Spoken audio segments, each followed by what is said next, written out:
আসসালামু আলাইকুম। তো তোমরা অনেকেই ন্যাশনালে ভর্তি পরীক্ষা দিবা, বাট ন্যাশনালের মানদণ্ড থেকে শুরু করে প্রস্তুতি কিভাবে নিবা এটা সম্পর্কে তোমাদের অনেকেরই আইডিয়া নাই, বা কিভাবে পড়লে লাস্ট মোমেন্টে এসে তোমাদের ভালো একটা কলেজের চান্স হবে সেই বিষয় নিয়ে কিন্তু এই ভিডিওতে আলোচনা করব। তো তোমাদের ন্যাশনাল ভর্তি পরীক্ষা কিন্তু খুবই সন্নিকটে, আগামী 25 এপ্রিল তোমাদের এই ভর্তি পরীক্ষা কিন্তু অনুষ্ঠিত হবে 25 তারিখে। ঠিক আছে, 25 এপ্রিল তোমাদের পরীক্ষাটা অনুষ্ঠিত হবে। এবং তোমাদের যে অ্যাডমিট কার্ডটা, ঠিক আছে, তোমাদের যে অ্যাডমিট কার্ড সেটা কিন্তু অলরেডি 11 তারিখ থেকে তোমরা 24 এপ্রিল পর্যন্ত এটা ডাউনলোড করতে পারবা। অর্থাৎ যারা আবেদন করে ফেলছিলা তারাই কিন্তু এখানে পরীক্ষা দিতে পারবা। এখন কিন্তু নতুন করে আবেদনের সুযোগ নাই। তো যারা এখনো ন্যাশনাল আবেদন করো নাই তারা তোমরা ঢাকা সেন্ট্রাল ইউনিভার্সিটি টার্গেট করো, ঢাকা সেন্ট্রাল ইউনিভার্সিটি এটা টার্গেট করো। তো ঢাকা সেন্ট্রাল ইউনিভার্সিটির তথ্যগুলো নিয়ে আমরা ভিডিও করছি অলরেডি। তুমি আমাদের চ্যানেল বা আমাদের কমেন্ট বক্সে করলে সেখানে কিন্তু ভিডিওটা পেয়ে যাবা। তো এটা দেখে ঢাকা সেন্ট্রালের প্রিপারেশন আমার একটা আইডিয়া পেয়ে যাবো। ওকে, তো চলো আমরা ন্যাশনালের প্রস্তুতি আসলে কিভাবে নিবা লাস্ট মোমেন্টে এসে, বা কি কি পড়তে হবে মানবন্ধনটা সেটা নিয়ে একটু ডিটেলস আলোচনা করি। ওকে, তো চলো আমাদের প্রথম দিকে আমরা দেখবো মানবন্টন নিয়ে। তো মানবন্টন, পাস মার্ক, এগুলো নিয়ে অনেকে আসলে তোমরা জানো না বা কনফিউশন আছো। দেখো এখানে বাংলা, ইংরেজি, সাধারণ জ্ঞান এই তিনটা বিষয় তোমার কিন্তু মাস্ট দাগাতে হবে। দেখো এখানে ভর্তি পরীক্ষা তোমরা যারা দিলা, এখানে তোমাদের কিন্তু বিজ্ঞান বিভাগে যারা ছিল তোমাদের সাধারণ জ্ঞান কিন্তু দাগাতে হয় নাই, বা বাংলা ইংরেজি দুইটাই কিন্তু দাগাতে হয় নাই। বাট ন্যাশনালে তোমার কিন্তু এই যে 60 মার্ক, এখানে যে 60 মার্ক, এই 60 মার্ক কিন্তু তোমার মাস্ট দাগাতে হবে। এবং এই 60 মার্কটা সবার জন্য, এখানে যারা আর্টস থেকে পরীক্ষা দিবা, যারা কমার্স থেকে পরীক্ষা দিবা, সবার জন্যই কিন্তু এখানে এই 60 মার্ক একটা কমন, মানে সেম প্রশ্ন থাকবে এই 60 মার্ক। বাকি 40 মার্ক হচ্ছে গ্রুপ সাবজেক্ট, অর্থাৎ যারা বিজ্ঞানে আছে তাদের গ্রুপ সাবজেক্টে 40 মার্ক, যারা কমার্সে আছে তারা বিজ্ঞানে তারা তোমার 40 মার্ক থাকবে। এবং মানবিকের ক্ষেত্রে ওদের যে গ্রুপ সাবজেক্ট সেখানে 40 মার্ক থাকবে। ঠিক আছে, এছাড়া জিপিএ মার্কের উপর তোমাদের 40 এবং 60, অর্থাৎ এসএসসি তে তোমার 40 মার্ক থাকবে এবং এইচএসসি তে তোমার হচ্ছে 60 মার্ক থাকবে। মোট হচ্ছে 100 মার্কের এখানে জিপিএ থাকবে। তো তোমাদের যে মেরিটটা দেওয়া হবে, তোমাদের যে মেরিট লিস্টটা দেওয়া হবে সেটা তোমাদের 200 মার্কের উপর থাকবে, যেখানে 100 মার্ক তোমরা পরীক্ষা দিচ্ছ এবং 100 মার্ক হচ্ছে তোমাদের জিপিএ। তো যাদের জিপিএটা কম আছে তারা এই যে 100 মার্কে তোমরা পিছিয়ে যাবা। তো তোমাদের কাজ হবে হচ্ছে মেইন পরীক্ষা বা 100 মার্কের যে পরীক্ষাটা তুমি দিচ্ছ এমসিকিউ পরীক্ষা, সেখানে ভালো করা। তো তুমি যদি সেখানে ভালো করতে পারো তাহলে জিপিএ কম থাকলে তুমি এখানে ভালো কলেজ পাবা। তো দেখো আমাদের টপ কলেজ যেগুলো থাকে, রাজশাহী কলেজ বা আমাদের আনন্দমোহন কলেজ আছে, ওদিকে হচ্ছে বগুড়াতে বেশি ভালো কলেজ আছে, কারমাইকেল কলেজ আছে। তো এই ধরনের বড় বড় যে কলেজগুলো আছে বা যেখানে জেলা পর্যায়ে যে কলেজগুলো আছে সেগুলো তুমি যদি পড়তে চাও, কারণ সেখানে তোমার ক্লাসগুলো রেগুলার হয়, মোটামুটি পরিবেশটা ভালো থাকে। তো সেগুলোতে যদি পড়তে চাও তো তোমাকে অবশ্যই পজিশনটা ভালো থাকতে হবে, তাহলে তুমি কিন্তু এখানে পারবা না। ঠিক আছে, তো যেহেতু মার্কটা আমাদের ভ্যারি করবে, তো মার্ক যদি তোমার ভালো না থাকে তুমি তো এখানে ভালো, তুমি অবশ্যই কলেজ পাবা, বাট তোমার যদি মার্ক বেশি না থাকে তুমি ভালো কলেজ পাবা না। আর এখানে দেখো পাস মার্কের বিষয়টা, তুমি যদি এখানে ফেল করে যাও, যদি এখানে ফেল করো তাহলে কিন্তু ভাই তুমি এখানে কোনো কলেজ পাবা না। ফেল করলে এখানে গত বছর আমরা দেখছি কোনো কলেজ পাই নাই। ঠিক আছে, তো এটা কিন্তু সাবধান থেকে যাবা, ফেল কখনো করা যাবে না। তো গ্রুপ সাবজেক্টের ক্ষেত্রে দেখো যারা বিজ্ঞান বিভাগে আসো, তো তোমাদের এখানে ফিজিক্সে গত বছর যদি আমরা দেখি 24-25 আমরা যদি প্রশ্ন অ্যানালাইসিস করি, সেখানে ফিজিক্সে তোমাদের 13টা প্রশ্ন ছিল, রসায়নের ক্ষেত্রে 16টা প্রশ্ন ছিল, এবং গণিতের ক্ষেত্রে 6টা ছিল, জীববিজ্ঞানের ক্ষেত্রে 5টা ছিল। তাহলে আমরা যদি দেখি যে আমাদের ফিজিক্স এবং কেমিস্ট্রি এই দুইটা থেকে কিন্তু প্রায় আমাদের 29টা প্রশ্ন চলে আসছে 40-এর মধ্যে, মানে ম্যাক্সিমাম প্রশ্ন আমাদের এই দুইটা বিষয় থেকে চলে আসে। এবং এই দুইটা বিষয় তোমাদের থিওরি বেস প্রশ্নগুলো আসে। ঠিক আছে, থিওরি বেস প্রশ্নগুলো আসে, তেমন না যেখানে খুব বেশি কঠিন প্রশ্ন আসে। তো যারা অ্যাডমিশন দিলা, ভর্তি পরীক্ষা দিলা, তো তোমাদের জন্য কিন্তু এই যে গ্রুপ সাবজেক্টটা এটা নিয়ে তোমাদের প্যারা খাইতে হবে না, তোমরা এখানে খুব ভালো করে দাগায় আসতে পারবা। বাট তোমাদের প্রবলেম হবে হচ্ছে এই যে 60 মার্ক, এই 60 মার্কে, অর্থাৎ বাংলা, ইংরেজি, সাধারণ, এখানে তোমাদের প্রবলেম হবে। তো এটার একটা কমপ্লিট গাইডলাইন বা সাজেশন, এটা কিন্তু আমাদের যে 99 টাকা যে মডেল টেস্ট ব্যাচটা আছে, দেখো ভাই সেই সময়তে প্রশ্ন প্যাটার্নটা জানা অনেক বেশি ইম্পর্টেন্ট। এবং ওই প্রশ্ন প্যাটার্নে তুমি যদি এক্সাম দিতে পারো সেটা তো আরো অনেক ভালো। তো ন্যাশনালের জন্য কিন্তু আমরা 10টা মডেল টেস্ট এবং খুবই ইম্পর্টেন্ট প্রশ্নে এনিউ স্ট্যান্ডার্ড আমরা নিচ্ছি, অর্থাৎ প্রশ্নের প্যাটার্ন সম্পর্কে একটা ধারণা পাবো। প্রশ্ন এখানে কমন আসুক বা না আসুক, এখান থেকে তুমি প্যাটার্ন পাচ্ছ। 10টা প্রশ্ন ভাই এখানে যে কমন চলে আসবে এর তো গ্যারান্টি আমি দিতে পারবো, বাট প্রশ্নের প্যাটার্নটা, প্রশ্ন কেমন হতে পারে এটা নিয়ে একটা আইডিয়া তুমি পেয়ে যাবা। বা এছাড়া আমরা এখানে অ্যানালাইসিস করতেছি যে বাংলা, ইংরেজি, সাধারণ জ্ঞান, এখানকার যে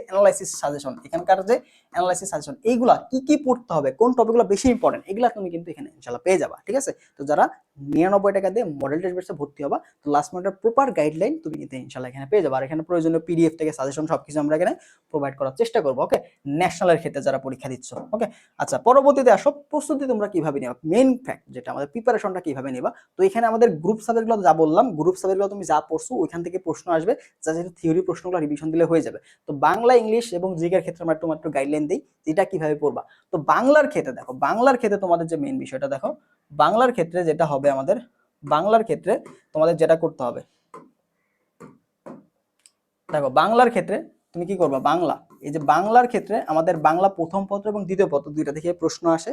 তো বাংলা প্রথম পত্র যদি আমরা দেখি, বাংলা প্রথম পত্র, এই বাংলা প্রথম পত্রে তুমি কি করবা, বাংলা প্রথম পত্র থেকে আমাদের যে পদ্য আছে, আমাদের যে গদ্য আছে, এছাড়া আমাদের নাটক উপন্যাস, আমাদের যে নাটক উপন্যাস আছে, এখান থেকে ভাই গুরুত্বপূর্ণ লাইনগুলো থেকে প্রশ্ন আসে। ঠিক আছে, এখানকার যে গুরুত্বপূর্ণ লাইনগুলো বিভিন্ন পরীক্ষাতে আসছে, ওগুলা তুমি পড়ো তাহলে হইবে। বিভিন্ন পরীক্ষাগুলো আসছে, ওগুলা তুমি পড়লে হয়ে যাবে লাইনগুলা। এবং এখান থেকে আরেকটা জিনিস আসে, সেটা হচ্ছে লেখক পরিচিতি। লেখক পরিচিতির তথ্যগুলো অনেক বেশি গুরুত্বপূর্ণ। লেখকের জন্ম, মৃত্যু, এছাড়া লেখকের কোন লেখা বই, কোন কোন বই তিনি লিখছেন, কোন কাব্যগ্রন্থ থেকে এই গদ্য বা পদ্যটা সংগৃহীত হয়েছে। তো এই ধরনের যে প্রশ্নগুলো বাংলা প্রথম পত্র থেকে খুব আসে, তো এগুলো তুমি একটু ভালো করে পড়ে ফেলবা। এছাড়া বাংলা দ্বিতীয় পত্র থেকে বা ব্যাকরণ পাঠটা, বাংলা দ্বিতীয়ত তুমি যদি সর্বোচ্চ মার্ক পেতে চাও, তাহলে তোমার জাস্ট একটাই কাজ হবে, সেটা হচ্ছে আমাদের যে নবম দশম শ্রেণীর, আমাদের নবম দশম শ্রেণীর যে বাংলা ব্যাকরণ বইটা আছে, নবম দশম শ্রেণীর বাংলা ব্যাকরণ বই যেটা আছে, বাংলা ব্যাকরণ যে বইটা আছে, এই বইটা তোমাকে অনেক বেশি হেল্প করবে। ঠিক আছে, নবম দশম শ্রেণীর বাংলা ব্যাকরণ বইটা তোমাকে দ্বিতীয় পত্রে মার্ক পাইতে অনেক বেশি হেল্প করবে। এবং ওখানকার যে উদাহরণগুলো থাকে ব্যাকরণ পাঠের, ওই উদাহরণগুলো থেকে কিন্তু ম্যাক্সিমাম প্রশ্ন এখানে চলে আসে। তো তুমি এই বইটা ফলো করে দিবা, তাহলে ইনশাল্লাহ হয়ে যাবে। সময় কম, বাট এখানে অল্প সময়ের মধ্যে তুমি রিভিশনটা শেষ করতে পারো, এখানে এত বেশি প্যারা হবে না। ঠিক আছে, এবার আসলে আমাদের জিকের ক্ষেত্রে যদি আসি, আমাদের যে ইংরেজির ক্ষেত্রে যদি আমরা আসি, ইংলিশ, তো ইংলিশের ক্ষেত্রে ভাই এখানে তোমার গ্রামার পার্ট এবং ভোকাবুলারি পার্ট দুইটা থেকে প্রশ্ন আসে। তো আমাদের দেখো গ্রামার পার্ট, ঠিক আছে, গ্রামার পার্ট, তো grammar plus vocabulary, grammar part plus vocabulary থেকে প্রশ্ন আসে। ঠিক আছে, এছাড়া লিটারেচার থেকে কিছু প্রশ্ন আসতে দেখা গেছে, লিটারেচার, তো ইংলিশ লিটারেচার থেকে কিছু প্রশ্ন আসে, কবিদের নাম, ঠিক আছে, এই ধরনের প্রশ্ন কিছু আসছে। তো গ্রামার পার্টটা যে কোনো একটা গ্রামার বই থেকে তুমি পড়ে ফেলো, যে কোনো একটা গ্রামার বই থেকে, সেটা মাস্টার হইতে পারে, বা তোমার কাছে যে গ্রামার বইটা আছে সেখানকার যে গ্রামার টপিকগুলো যেগুলো আমাদের জন্য ওয়েল নন, বিশেষ করে পার্টস অফ স্পিচ আছে, আর্টিকেল আছে, এছাড়া কন্ডিশনালস আছে, সেন্টেন্সের প্রকারভেদ, বা একটা সেন্টেন্স তোমাকে দিয়ে থাকলে এটা কোন ধরনের সেন্টেন্স, এছাড়া টেন্স, টেন্স থেকে কিন্তু প্রশ্ন আসে দেখা গেছে। তো টেন্সটা তুমি ভালো করে দেখবা, টেন্সটা, ভয়েস এবং হচ্ছে ন্যারেশন, এগুলো একটু ভালো করে দেখবা। এছাড়া আমরা কমপ্লিট সাজেশন তোমাদের কিন্তু দিব, ইংলিশের ক্ষেত্রে কমপ্লিট সাজেশন দিয়ে দিব, যে কোন টপিকগুলো থেকে আমাদের জন্য বেশি গুরুত্বপূর্ণ প্রশ্ন, একটা সাজেশন তুমি এই চ্যানেলে পেয়ে যাবা। তো এখনো সাবস্ক্রাইব করে রাখো সাজেশনগুলো পাইতে। ঠিক আছে, তো এই সাজেশনগুলো আমরা তোমাদের দিয়ে দেবো গ্রামার পার্টের ক্ষেত্রে। তো তুমি যে কোনো একটা বই থেকে, বিভিন্ন ভার্সিটিতে আসছে, বিভিন্ন ভার্সিটিতে আসছে, এছাড়া তো বিভিন্ন জবে আসছে, বিভিন্ন রিসেন্ট জবে আসছে, এই প্রশ্নগুলো দেখে ফেলো। তো ভোকাবুলারির ক্ষেত্রে সেম, ভোকাবুলারির ক্ষেত্রে তোমার যে পার্টটা আসে সেটা হচ্ছে স্পেলিং থেকে পড়তে পারো। ঠিক আছে, স্পেলিং পড়বা। এছাড়া তোমার হচ্ছে সিনোনিম অ্যান্টোনিম, সিনোনিম অ্যান্টোনিম যে প্রশ্নগুলো আছে সেগুলো তুমি দেখবা। এছাড়া আমাদের যে ওয়ান ওয়ার্ড, ঠিক আছে, ওয়ান ওয়ার্ড সাবস্টিটিউশন যে প্রশ্নগুলো আছে, এখান থেকে প্রশ্ন আসে। বা এছাড়া প্রভাব থেকেও কিন্তু প্রশ্ন আসে, প্রভাব থেকে গত বছর আমরা দেখলাম প্রশ্ন আসছে। ঠিক আছে, তো এই ধরনের কিছু টপিক যেগুলো 20 মার্ক, প্রশ্নটাও কিন্তু অনেক বেশি। তো গ্রামার টপিকগুলো থেকে তুমি যদি ভোকাবুলারি পার্টে দুর্বল থাকো, মেমোরাইজ পার্টে যদি দুর্বল থাকো, তাহলে তুমি কি করবা, ভোকাবুলারি যে পার্টগুলো আছে, যেগুলো রুলসগুলো আছে, সেই রুলসগুলো থেকে কিছু প্রশ্ন প্র্যাকটিস করে গেলেও এখানে ভালো করবা। ঠিক আছে, তো বিজ্ঞান বিভাগের ক্ষেত্রে তুমি গ্রুপ সাবজেক্টে 40 আছে, তোমার যে গ্রুপ সাবজেক্টে 40, এই 40 তুমি ভালো করার চেষ্টা করো। তো গ্রুপ সাবজেক্টে 40 তুমি যদি ভালো করতে পারো, আর এখানকার 60-এর মধ্যে তুমি যদি 30 রাখতে পারো, আর এখানে 30, মোট 60 মার্ক হলে তোমার কিন্তু একটা ভালো কলেজ চলে আসবে। ঠিক আছে, তো এইভাবে তুমি টেকনিক্যালি আগাবা। বুঝা গেল? যদি কোনোটাতে খারাপ থাকো, এমন না যে আলাদা করে পাস, এখানে তোমার বাংলাতে 0 পাইলেও সমস্যা নাই, ইংরেজিতে 0 পাইলেও সমস্যা নাই, এটা নিয়ে প্যারা খাওয়ার দরকার নেই। ঠিক আছে, এখানে সম্মিলিতভাবে পাস, সম্মিলিত তুমি যদি 35 পাও, সব মিলে যদি 35 পাও, তাহলে তুমি কিন্তু পাস, এখানে আলাদা করে কোনো পাস নাই, এটা নিয়ে ভয় পাওয়ার কোনো কারণ নাই। ঠিক আছে, এবার জিকের ক্ষেত্রে যদি আমরা আসি, জিকে, তো জিকের ক্ষেত্রে যেটা হবে, জিকে, তো জিকের ক্ষেত্রে দেখো, জিকের ক্ষেত্রে আমরা দেখছিলাম বাংলাদেশ বিষয়াবলী। ঠিক আছে, অবশ্যই বাংলাদেশ বিষয়াবলী তোমাকে পড়তে হবে, বাংলাদেশ বিষয়াবলী, হ্যাঁ, বাংলাদেশ বিষয়াবলী। এছাড়া মুক্তিযুদ্ধ, বাংলাদেশ বিষয়াবলী, মুক্তিযুদ্ধ, এইটা খুব ভালো করে পড়বা। ঠিক আছে, এছাড়া বিভিন্ন দিবস, বিভিন্ন দিবস এবং সংস্থা, বিভিন্ন দিবস এবং সংস্থা, বাংলাদেশে যে সংস্থাগুলো আছে বা বাংলাদেশ যাদের সাথে যুক্ত আছে ইন্টারন্যাশনাল সংস্থাগুলোর সাথে, সেগুলো নিয়ে একটু পড়বা। আর যেহেতু এখন যুদ্ধ চলতেছে, তো অবশ্যই আমাদের যে যে যুদ্ধগুলো হচ্ছে, তো এই যুদ্ধগুলো সম্পর্কে একটু আইডিয়া নিবা, এগুলো হচ্ছে সাম্প্রতিক। ঠিক আছে, রিসেন্ট জিকে, তো রিসেন্ট জিকেগুলো আমাদের প্রশ্ন আসে, তো রিসেন্ট জিকে থেকে প্রশ্ন করবা। এছাড়া এবছর জিয়াউর রহমান সম্পর্কে প্রশ্ন আসার সম্ভাবনা অনেক বেশি। ঠিক আছে, জিয়াউর রহমান, তো জিয়াউর রহমান সম্পর্কে একটু ডিটেলস পড়ে নিবা। জিয়াউর রহমান মুক্তিযুদ্ধে তার ভূমিকা কেমন ছিল, মুক্তিযুদ্ধে কোন কোন সেক্টরে তিনি ছিল, কোন ফোর্সে ছিল। ঠিক আছে, এছাড়া তিনি কত সালে মৃত্যুবরণ করছে, এখানে বলবা। যেহেতু গত বছর অন্তর্বর্তী সরকার ছিল, সেখানে ইউনিস সরকার থেকে বা মোহাম্মদ ইউনুস থেকে কিন্তু প্রশ্ন আসছিল। এছাড়া জুলাই আন্দোলন থেকে প্রশ্ন ছিল।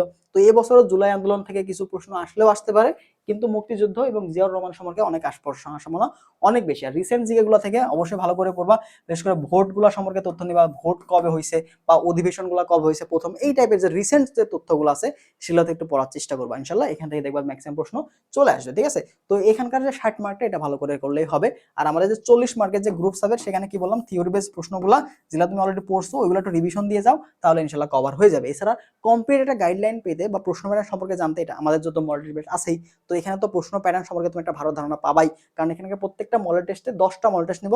তো 100 মার্কের করে, 100 মার্কের পরে মোট তোমাদের 1000 প্রশ্ন, 1000টা এমসিকিউ কিন্তু এখানে সলভ হবে। তো এই 1000টা এমসিকিউটা অনেক বেশি ইম্পর্টেন্ট প্রশ্নের উপরে থাকবে, তো এটা আশা করা যায় তোমাকে কিছুটা হেল্প করবে।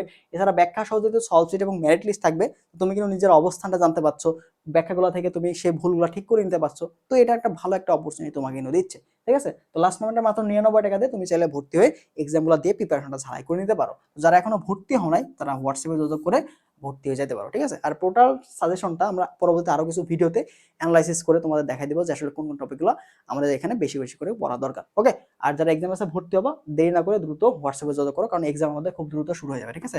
আমাদের 13 তারিখ থেকে আমরা এক্সামগুলো শুরু করে দিব। ওকে, তো ভালো থাকো সবাই, আল্লাহ হাফেজ।